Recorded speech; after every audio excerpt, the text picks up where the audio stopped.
Chapter 1. Not sure, but it looks like I got reincarnated in another world. You are listening at FameTV.info. The sky is blue. Upon awakening, I saw a blue sky that I sat up and glanced around my surroundings. I was currently inside of a carriage that seems to have overturned. The door was overhead and open. Multiple bodies laid strewn about me. They were all dead. My body was covered in scratches and several cuts. My body also hurt all around that I am. Ren, I don't have a family name. I'm a 10-year-old orphan girl. But, I was also Yuki Renjuro, the third son of a family of goldsmiths. Yep, it seems I was reincarnated. Furthermore, it appears I was reincarnated in a different world. From what I remember, I think I was some sort of engineer and developer, and also some researcher that I worked for a large corporation, and I think I was part of what the general public would consider the upper class. That I was single, even though I was past my mid-30s. I also had so-called otaku interests and frequented the red light districts to fulfill my sexual desires. So I think I was enjoying the bachelor life. That I think my death was due to an experiment of a prototype of some sort of new technology that I was caught in the aftermath of the detonation of the bomb. So it was most likely an instant death. Although the prototype had reached the stage where it could be used, it appears it was still a mistake to observe through a glass in the room next door. If I had been observing through a camera in a different room like I usually would, this probably wouldn't have happened. Following safety protocols is important. If I recall, someone had said we should observe up close since it was a momentous event. However, since no one disagreed, it could be said that everyone was of the mad scientist part. I don't really get it. Anyways, I used to live in a world called Earth, but I died in an accident, was reincarnated in this world, and regained my memories of my previous life. My name is Ren now. As I mentioned earlier, I'm an orphan who doesn't have a family name.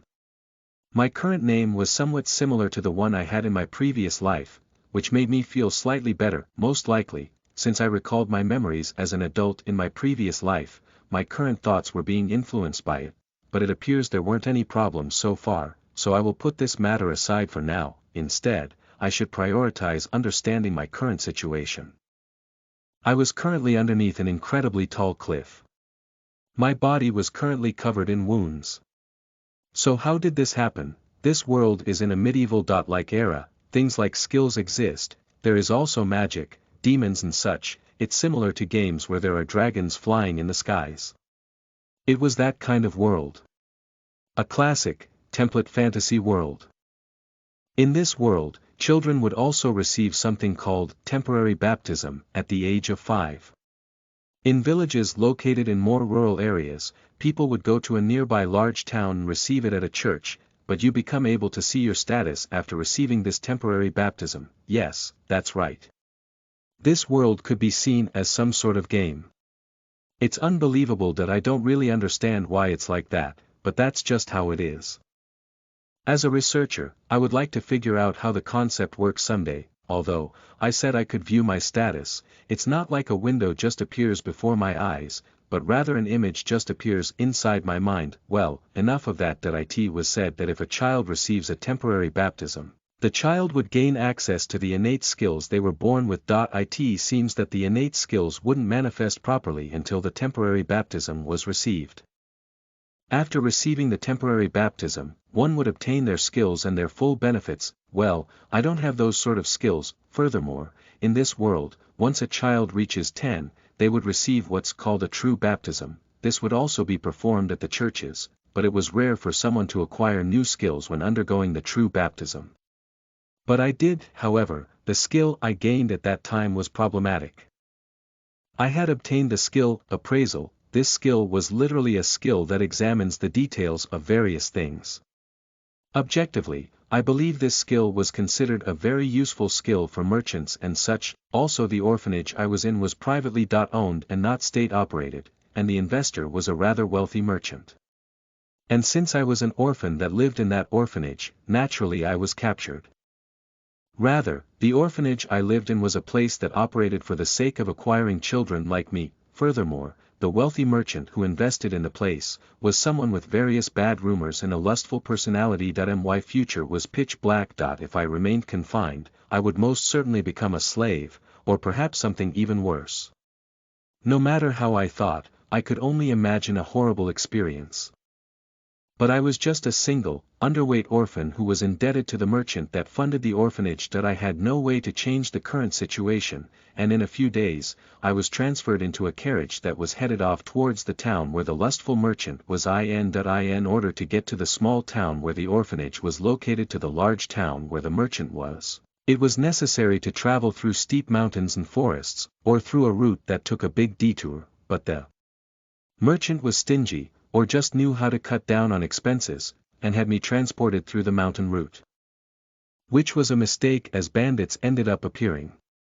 Moreover, it seems the carriage driver was some sort of idiot, as he attempted to rush through a gap he saw within the bandits' formation thinking he could escape. Likewise, the bandits were apparently also idiots, as they shot arrows at the horse, and the horse ended up steering the entire carriage off the edge of a cliff. And now we arrive in the present. My feet hurt. I looked around inside the carriage. There were people who I had been traveling with for the past several days. Everyone was drenched in blood and their necks twisted in the wrong direction. I have a habit of curling up and hiding my head in between my knees and under my arms whenever I was in pain or scared. But thanks to that, I managed to avoid breaking my neck as the carriage fell down. Although I suffered numerous injuries as a result. Why did I have such a habit? The reason was simple. I was often bullied by the boys at the orphanage. The reason was simply because I was tall. I was big, an annoyance, an eyesore and such, which led to me being bullied. But in the end, I was strangely saved because of that I managed to crawl out of the overturned carriage, but it seems I twisted my leg as it had been hurting since some time ago. My body was also covered in bruises and I was unable to calm down. Now then, what should I do? Therefore subscribing to Patreon may result in faster updates. For more info, please refer to this link. Listen to the full novel at FameTV.info, direct link in the description.